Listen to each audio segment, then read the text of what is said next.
സങ്കീർത്തനങ്ങൾ അധ്യായം 102. യഹോവേ, എൻ്റെ പ്രാർത്ഥന കേൾക്കണമേ. എൻ്റെ നിലവിളി തിരുസന്നിധിയിൽ വരുമാറാകട്ടെ. കഷ്ടദിവസത്തിൽ നിന്റെ മുഖം എനിക്ക് മറയ്ക്കരുതേ. നിന്റെ ചെവി എങ്കിലേക്ക് ചായിക്കണമേ. ഞാൻ വിളിക്കുന്ന നാളിൽ വേഗത്തിൽ എനിക്ക് ഉത്തരമരുളണമേ. എൻ്റെ നാളുകൾ പുക പോലെ കഴിഞ്ഞു പോകുന്നു. എൻ്റെ അസ്ഥികൾ തീക്കൊള്ളി പോലെ വെന്തിരിക്കുന്നു. എൻ്റെ ഹൃദയം അരിഞ്ഞ പുല്ലുപോലെ ഉണങ്ങിയിരിക്കുന്നു. ഞാൻ ഭക്ഷണം കഴിപ്പാൻ മറന്നുപോകുന്നു.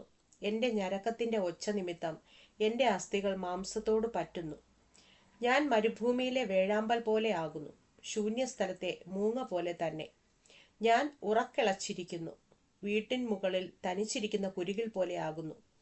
എൻ്റെ ശത്രുക്കൾ ഇടവിടാതെ എന്നെ നിന്ദിക്കുന്നു. എന്നോട് ചീറുന്നവർ എൻ്റെ പേർ ചൊല്ലി ശപിക്കുന്നു.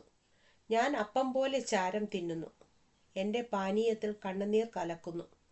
നിന്റെ കോപവും ക്രോധവും ഹേതുവായിട്ട് തന്നെ. നീ എന്നെ എടുത്ത് എറിഞ്ഞു കളഞ്ഞുവല്ലോ. എൻ്റെ ആയുസ് ചാഞ്ഞുപോകുന്ന നിഴൽ പോലെ ആകുന്നു. ഞാൻ പുല്ലുപോലെ ഉണങ്ങിപ്പോകുന്നു. നീയോ യഹോവേ, എന്നേക്കുമുള്ളവൻ. നിന്റെ നാമം തലമുറ തലമുറയായി നിലനിൽക്കുന്നു. നീ എഴുന്നേറ്റ് സിയോനോട് കരുണ കാണിക്കും. അവളോട് കൃപ കാണിപ്പാനുള്ള കാലം, അതെ, അതിന് സമയം വന്നിരിക്കുന്നു. നിന്റെ ദാസന്മാർക്ക് അവളുടെ കല്ലുകളോട് താൽപ്പര്യവും അവളുടെ പൂഴിയോട് അലിവും തോന്നുന്നു.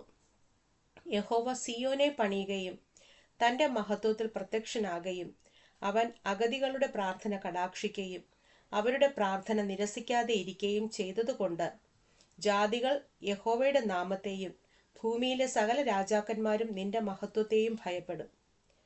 വരുവാനിരിക്കുന്ന തലമുറയ്ക്ക് വേണ്ടി ഇത് എഴുതി വയ്ക്കും. സൃഷ്ടിക്കപ്പെടുവാനുള്ള ജനം യഹോവയെ സ്തുതിക്കും.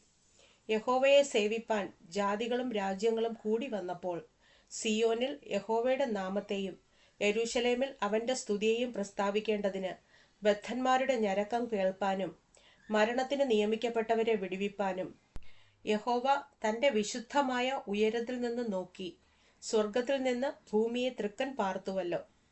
അവൻ വഴിയിൽ വച്ച് എൻ്റെ ബലം ക്ഷയിപ്പിച്ചു. അവൻ എൻ്റെ നാളുകളെ ചുരുക്കിയിരിക്കുന്നു.